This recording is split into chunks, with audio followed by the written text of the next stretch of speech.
I've always been the kind of person who enjoys quiet places. I grew up in the suburbs, where there was always the sound of cars, voices, or music in the background. So when I was in my early 20s, I jumped at the chance to take a short-term job helping a friend of my uncle who owned some land out in the middle of nowhere. It wasn't glamorous work, mostly clearing brush, fixing up fences, and making sure no one was trespassing. But the pay was good, and honestly, I liked the idea of getting away from people for a while. The property sat about 30 miles outside the nearest town, surrounded by thick woods and dirt roads that barely showed up on GPS. The cabin I was staying in had no internet and barely any cell service, but I told myself that was part of the charm. At first, the isolation felt peaceful. The only sounds were the wind pushing through the trees and the occasional call of an animal at night. But after the second evening, I started to notice something strange, like the quiet wasn't just natural, but almost intentional. The first odd thing happened on my second night there.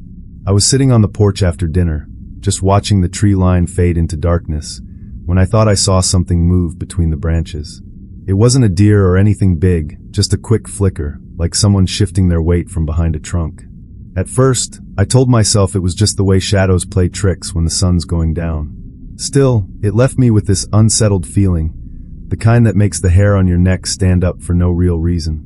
Later that night, as I was lying in bed, I heard what sounded like soft footsteps on the gravel outside. Not heavy, but deliberate. When I sat up and listened harder, the sound stopped completely. I got up, looked out the window, and all I saw was the same stretch of dark woods. No movement. Nothing. I went back to bed convincing myself it was some animal, maybe a raccoon or fox. The next morning, though, something felt off. The porch chair I always kept pulled up against the wall had been moved out a few feet, like someone had sat in it and angled it toward the cabin door. I told myself I must have done it and just forgotten, but deep down I knew I wouldn't have left it like that. By the third night, the uneasiness was really starting to sink in. I kept catching faint noises outside, like twigs snapping or a low rustling in the brush. Every time I went to check, I'd find nothing. The woods were always silent when I looked. Too silent.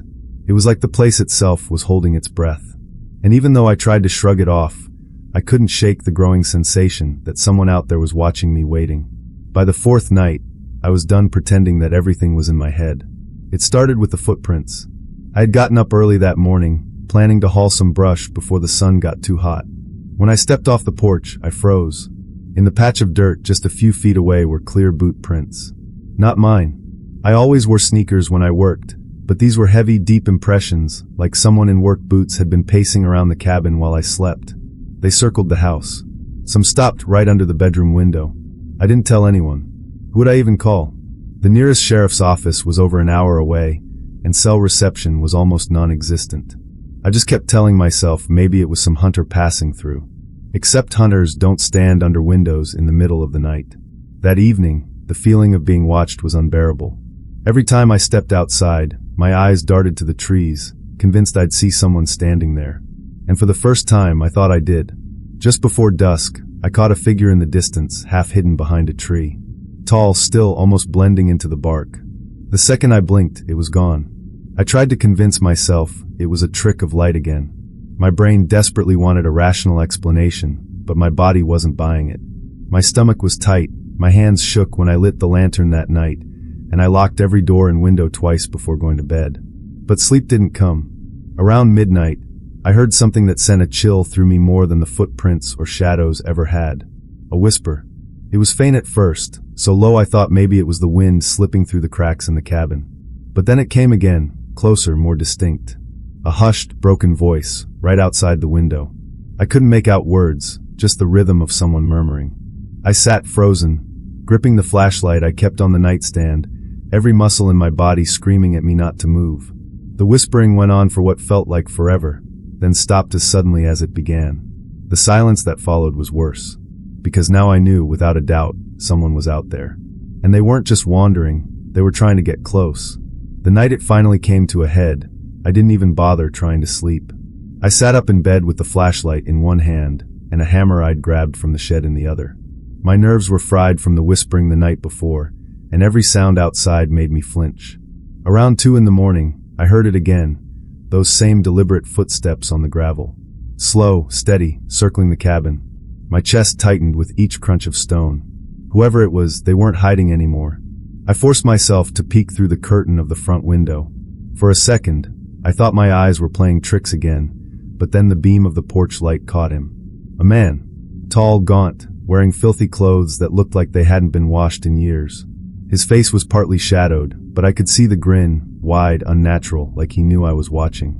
Before I could react, he stepped right up to the window. His pale hand pressed against the glass, fingers splayed, and I swear I saw his lips moving like he was still whispering. I stumbled back, heart hammering, convinced he was about to smash the glass and crawl inside. That broke me. I grabbed my bag, yanked open the back door, and sprinted toward my truck parked near the treeline. I didn't dare look behind me, but I could hear him, those footsteps pounding the dirt now, chasing. I dove into the cab, slammed the locks down, and twisted the key so fast I almost snapped it. The headlights cut through the trees, and in that split second before I tore down the dirt road, I saw him in the beam. Just standing there, not running anymore. Watching. His grin was still there, like he'd let me go on purpose. I didn't stop driving until the sun came up and the dirt road finally met the highway. I don't think I've ever felt relief like that in my life. I went straight back to town, shaking the whole way, and crashed at a cheap motel. The next morning, I called my uncle and told him everything. He tried to sound calm, but I could hear the unease in his voice. He said he'd go out there with a couple of buddies to check the property. Later that day, he called me back. They didn't find anyone. No footprints, no signs of a break-in. Just the cabin sitting there like nothing had happened. I never went back. I left the job unfinished, and to this day I still wonder who, or what, that man was. Was he some drifter living in the woods? Someone who'd been watching that cabin for years? Or something worse that I can't even explain? Sometimes, late at night, when the world outside goes quiet, I swear I can still hear that low, broken whisper. Like it's following me, waiting for the moment I finally listen.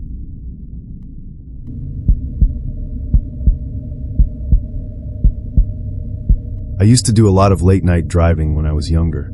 I was in my early 20s, working 2 jobs at once, and the only time I could visit my girlfriend was on weekends. She lived about 2 hours away, and the fastest route to her place meant cutting through a long stretch of empty farmland with nothing but dirt roads and fields for miles. No gas stations, no houses with lights on, just black fields on either side, and the occasional tree line that looked darker than the night itself. At first, it never bothered me. I'd put on music, keep the windows down, and enjoy the solitude. But one Friday night, the drive felt different. I had just passed the halfway point when I noticed how dead the road seemed. Not a single car had passed me in either direction. Even the crickets and night sounds seemed absent. It was so quiet that I could hear the hum of my engine, like it was the only sound left in the world. And that's when I saw the figure standing in the middle of the road. At first, I thought maybe it was a deer or some animal that had wandered onto the road, but as my headlights washed over the figure, I realized it was a person. A man. He was just standing there, dead center in the lane, like he had been waiting for me. I slowed down instinctively, unsure what to do. The guy wasn't moving, wasn't even lifting a hand to flag me down. He just stood perfectly still, head tilted slightly downward, shoulders hunched. I figured maybe he'd been in an accident, maybe his car had broken down nearby, but I didn't see any vehicles on the shoulder, no hazards flashing, nothing but open road and flat fields. When I finally crept close enough, maybe 20 feet away, I noticed something else. His clothes looked wrong, like they were dirty, torn in some places, almost like he'd been out there for days. I leaned on my horn, hoping he'd snap out of it, maybe step to the side. He didn't move an inch. That was the first moment I felt it, the shift from concern to unease. My hands tightened on the steering wheel, and I had this awful thought that if I stopped, if I rolled down the window to ask if he needed help, something bad would happen. I edged my car slightly toward the opposite lane, thinking I'd just drive around him. But the second my tires touched the line, his head snapped up. Fast. Too fast. His face caught in the glare of my headlights, pale and expressionless, eyes wide open like he'd been waiting for me to make that move. And then, without warning, he started walking toward me. The way he moved toward me didn't feel right. His steps were heavy, almost dragging, but fast enough that he closed the distance quicker than I expected. I slammed my foot on the gas, swerving into the other lane to pass him, and for a second I thought I was in the clear. But in my rearview mirror, I saw something that made my stomach flip. He was running after me. Not just running, sprinting. His arms swung awkwardly, his body jerking in strange angles like his joints didn't work properly. But somehow, he was keeping up longer than any normal person should have. The sight of him chasing in the headlights, shrinking behind me, felt like something out of a nightmare. I pushed the car faster, the engine groaning as the speedometer crept past 70. My heart was pounding so hard I could hear it over the music still playing faintly from the speakers. Finally, after what felt like forever, the figure in the road disappeared into the distance. I forced myself to breathe, trying to convince myself it was over. But it wasn't. A few minutes later, I saw something move along the side of the road up ahead. My high beams caught it. Another figure crouched low in the ditch, as if waiting. I gripped the wheel so hard my knuckles hurt. The figure lifted its head just enough for me to see the pale glint of a face before it ducked down again. I sped past, and in my side mirror, I swear I saw it stand up. That's when the realization hit me like ice in my veins. It wasn't just one person. As the road stretched on, I began noticing more shapes along the edges of the fields. Not all clear, but enough that I knew I wasn't imagining it. Here and there, just beyond the reach of my headlights, were people. Standing. Watching. I pressed harder on the accelerator, my whole body shaking, eyes glued to the road, praying nothing else stepped out in front of me. Because if they did, I honestly didn't know if I'd have the courage to stop this time. The road stretched out like it had no end, my headlights cutting tunnels through the darkness. I kept my eyes locked straight ahead, but no matter how fast I drove, I couldn't shake the feeling that the figures were getting closer. Every so often, one would appear just at the edge of the beams, standing in the field or perched along the ditch, unmoving, always watching. Then one finally stepped out. It was sudden, no warning, no time to react. A tall shape walked directly into the middle of the road, forcing me to slam the brakes. The tires screamed against the asphalt, the car fishtailed, and for one horrifying moment I thought I'd spin out completely. I came to a stop just a few feet from him, my hands trembling on the wheel. It was the same man I'd first seen, same filthy clothes, same wide, unnatural grin. He leaned toward the hood, placing his hands flat on the metal, as if testing how solid the car was. His eyes lifted and met mine through the windshield. He didn't blink. Adrenaline surged through me. I slammed the horn, floored the gas, and the car lurched forward. I felt the sickening thud of him rolling across the hood and disappearing into the dark behind me. My stomach turned, but I didn't dare stop. The engine roared as I pushed past 80, then 90. My eyes flicked to the rear view, expecting to see a crumpled body on the road. But there was nothing, just the endless black strip of highway stretching behind me. I drove like that for the next 30 miles, heart hammering, terrified to look anywhere but straight ahead. Because deep down, I couldn't shake the feeling that if I looked too long into those empty fields, I'd see them again. Waiting. I didn't slow down until I saw the first faint glow of a gas station on the horizon. By then, my arms were aching from gripping the wheel so tight, and my eyes were stinging from barely blinking. I pulled in under the harsh fluorescent lights, parked crooked, and just sat there for a few minutes, shaking. Inside, the cashier gave me a weird look when I stumbled in, pale and sweaty, but I didn't care. I bought a coffee just to have something to hold, something normal, and asked if anyone had reported people wandering out on the farmland roads. He shook his head, said no one lived out there for miles. I never told him what I really saw. I don't think I could have explained it anyway. I stopped taking that route after that night. Even now, years later, I'll drive an extra hour out of my way just to avoid those fields. Because every time I think about that night, I can still see that man's grin in the glare of my headlights. Like he was letting me go. Like he knew I'd be back.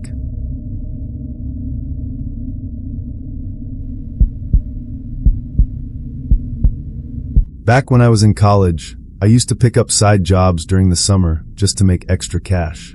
One of those jobs was house sitting. Most of the time, it was easy money, water the plants, grab the mail, keep the place looking lived in. But one job in particular still haunts me to this day. A professor from the university owned a small vacation home out in the countryside. It sat off a narrow gravel road, tucked between acres of open fields and patches of woods. He and his wife were going overseas for a month, and wanted someone to stay there a few weeks. I didn't mind the idea of being alone, plus the pay was more than decent, so I agreed. When I first got there, the place seemed quiet and peaceful. The nearest neighbor was at least half a mile away, and at night the sky was so dark you could see every star. I told myself it would be relaxing, but by the third evening, I started to notice things in that house that didn't make sense, small things that made me wonder if I was really alone. The first strange thing happened while I was making dinner one evening. I'd left my phone charging in the living room, and when I went to grab it, I noticed it wasn't on the table where I'd left it. I found it instead on the arm of the couch, screen facing up. At first, I brushed it off. I must have absent-mindedly set it there earlier, but it stuck with me because I was sure I hadn't touched it since plugging it in. That night, I woke up to the sound of a door shutting. It wasn't loud, just a soft click, but enough to jolt me awake. I lay there in the dark, straining to listen. The house was silent again. I convinced myself maybe it was the wind pushing against the old wooden frame, or maybe I'd imagined it. Still, I couldn't fall back asleep for hours. The next morning, I walked into the kitchen and froze. Every single cabinet door was standing wide open. I knew I hadn't left them like that. The professor and his wife had warned me the house sometimes settled, with creaks and bangs at night, but cabinets don't just open themselves. That evening, I tried to shake it off. I locked every door and window, double-checked them twice, and settled on the couch with a book. But the longer I sat there, the more unsettled I felt. Every so often, I caught myself glancing toward the hallway, certain I'd just seen movement in my peripheral vision. The air inside the house felt heavy, like the stillness itself was pressing down on me. And even though I kept telling myself I was just being paranoid, deep down I had the creeping sense that someone else was in that house with me. By the fourth night, my nerves were frayed. I couldn't shake the idea that the house wasn't empty. I kept noticing little things out of place, a chair slightly angled differently, a glass sitting on the counter when I hadn't used one. It was subtle, just enough to make me second-guess myself, but too consistent to ignore. That night, I decided to keep a lamp on in the living room and fall asleep on the couch. Around 2 a.m., I woke up to the sound of soft footsteps upstairs. Slow, deliberate, like someone trying not to be heard. My heart froze in my chest. I told myself there was no way. I had locked every door, every window. No one could have gotten inside. Still, the footsteps moved steadily across the ceiling above me, then stopped. I sat there gripping the blanket, barely breathing, ears straining for any sound. For a minute, there was nothing. Then faintly I heard something else, a low, dragging sound, like fabric sliding across the floorboards. I finally worked up the nerve to whisper, "Hello?" My voice cracked from the dryness in my throat. The sound stopped instantly, like whoever, or whatever, was up there had been waiting for me to acknowledge it. I didn't sleep the rest of the night.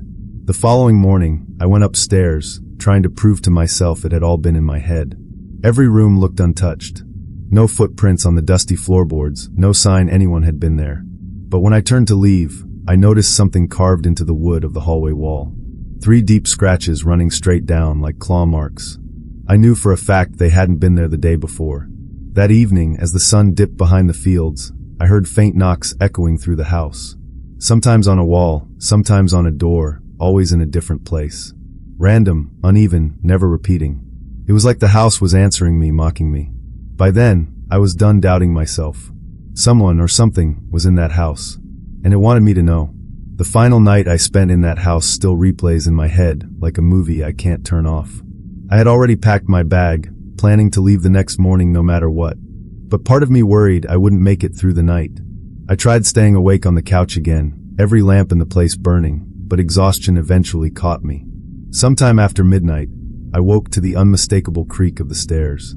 Not above me this time. Not distant. The stairs. Someone was coming down. I sat frozen, my heart slamming against my ribs, eyes locked on the dark opening of the hallway. The creaks came one at a time, steady, deliberate, until they stopped just out of sight. The silence that followed was unbearable.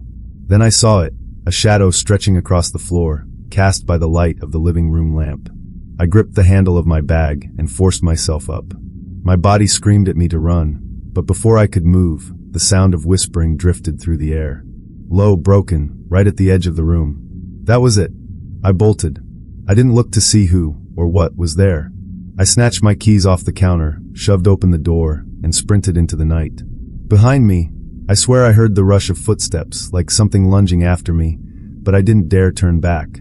I tore down the gravel drive, fumbled my way into the car, and locked the doors with shaking hands. My headlights lit up the front of the house, but the windows were black. Whatever had been inside was staying hidden. Watching. I drove away without a second glance, praying I'd never see that place again. I never went back to finish that job. I called the professor the next morning from a friend's apartment in town and told him something had happened at the house, that I couldn't stay there anymore. I didn't give him details. Honestly, I didn't think he'd believe me. He sounded disappointed, but not surprised.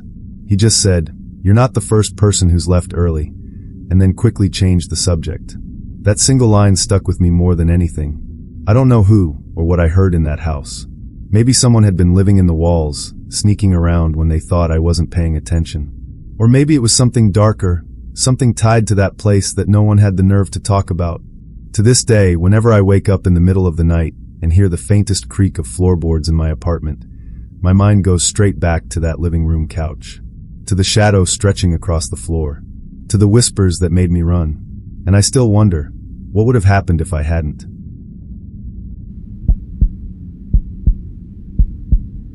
A couple of years ago, I took a road trip across several states by myself. I had just quit a stressful job and wanted to clear my head, so I planned the kind of trip where you take back roads, avoid interstates, and just see where you end up. Most nights, I stayed in cheap motels, but one evening I miscalculated my route and realized the nearest town was still hours away. I was in the middle of nowhere, flat farmland on both sides, no houses, no traffic, just endless roads stretching out into the dark.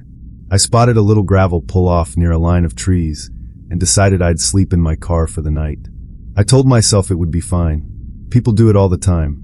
At first, it felt peaceful. I cracked the windows, reclined the seat, and stared up at the stars through the windshield. But after a while, the silence started to feel heavier, unnatural, like the world around me was holding its breath. And then I noticed movement in the tree line. At first, I thought it was an animal. The movement was low to the ground, weaving between the trunks at the edge of the trees. I figured maybe a coyote or a stray dog had wandered close. I sat up a little, watching carefully, but whatever it was, it stopped moving the second I looked that way. I told myself I was being paranoid and reclined again. But then, just as my eyelids started to droop, I heard footsteps. Not the quick scurry of an animal. Slow, measured crunches on gravel, coming from somewhere behind my car. I held my breath, straining to hear. The steps stopped when I shifted slightly in my seat. For a long moment, everything went quiet again. Then I heard another sound. A faint tapping, like someone running their fingers along the side of the car. Every instinct told me to start the engine and drive off, but I kept trying to rationalize it. Maybe it was the wind pushing a branch, maybe the car cooling and making noises. But deep down, I knew better. I finally sat up and scanned the rearview mirror. For just a second, I thought I saw a figure standing a few feet behind the car, barely visible in the pale starlight. When I blinked, it was gone. My pulse was racing now, every muscle tense, listening for the smallest sound. The gravel lot that had felt so quiet and peaceful before suddenly felt wrong. Too empty, too still. And yet, I couldn't shake the feeling that something, or someone, was circling me in the dark. The next sound I heard nearly made me jump out of my skin. A faint scrape, like fingernails dragging slowly across glass, came from the back window. I whipped around in my seat, heart hammering, but the glass was black in the starlight. I couldn't see anything, only my own wide-eyed reflection. My hand hovered over the ignition, but I hesitated. I kept telling myself maybe I was imagining it. That's when another sound cut through the silence, soft, steady breathing. Not mine. It was coming from outside the car, just a few inches from where my head rested against the seat. I froze, too terrified to move. The breathing went on for what felt like forever, then stopped suddenly. When I finally worked up the courage to turn my head, the driver's side mirror caught something. A shape. Tall, human, standing right beside the car, just far enough back that the details were swallowed by shadow. I couldn't stop staring, and then slowly it crouched, lower and lower until it disappeared from the mirror's view, as if it were ducking down right beside my door. Panic surged through me. I fumbled for my phone to call someone, anyone, but of course there was no service. Not even a single bar. My hands were shaking so badly I almost dropped it. The silence outside stretched on. I kept expecting a knock at the window, or worse, the handle of the car door to rattle. But instead, I heard footsteps again, this time moving away, crunching across the gravel toward the tree line. For a moment, I felt a rush of relief. Maybe they'd lost interest, maybe they were leaving. But as I leaned forward to peer out the windshield, I realized the truth was so much worse. There wasn't just one figure now. In the faint light of the stars, I could make out at least 3 shapes standing between the trees, still and silent. Watching me, my skin went cold. I wasn't imagining it anymore. I was surrounded. I didn't think so. I jammed the keys into the ignition, twisting them with shaking hands. The engine roared to life, and for a split second I felt a wave of relief, until I saw movement in the corner of my eye. One of the figures had broken from the tree line and was sprinting toward my car. I slammed the gear shift into drive, gravel spitting out from under my tires as I floored the gas. The headlights lit up the figure for just an instant, tall, lanky, pale skin, no shirt, just ragged jeans, and then it vanished into the darkness as I tore down the road. My heart pounded so hard it hurt. I gripped the wheel like my life depended on it, because it probably did. Behind me, in the rearview mirror, I saw them. Not one, not two, but all three figures had stepped out onto the road, just standing in the glow of my taillights, watching me speed away. I didn't look away until the distance swallowed them completely. But that wasn't the end. About 10 minutes later, as I slowed down to take a sharp curve, my headlights caught something that made my blood run cold. A figure was standing on the shoulder of the road, waiting. I swerved hard to avoid hitting it, tires screeching against the asphalt. When I looked back in the mirror, it was gone, like it had never been there. By now I was crying, begging out loud for the next town to appear, for some sign of other human life. Every shadow on the side of the road looked like it was about to move. Every shape in the dark felt like it was watching me. And worst of all, I couldn't shake the feeling that I wasn't outrunning them, that they already knew exactly where I was going. I finally rolled into a small town just after dawn. I don't think I've ever been so relieved to see a gas station in my life. I pulled in, parked under the brightest lights I could find, and just sat there gripping the wheel, shaking and trying to catch my breath. People moved in and out of the store, staring at me like I was crazy, but I didn't care. I was alive. I considered going inside and telling someone what had happened, maybe even calling the police. But what would I say? That a group of half-naked strangers chased me through the middle of nowhere? That they somehow managed to be miles ahead of me in an instant? It sounded insane, even to me. I topped off my tank and drove out of that town without looking back. To this day, I've avoided back roads entirely. I stick to highways, motels, anywhere with lights and people around. But sometimes, when I'm driving at night, I catch myself glancing at the tree lines. And every now and then, I swear I see movement.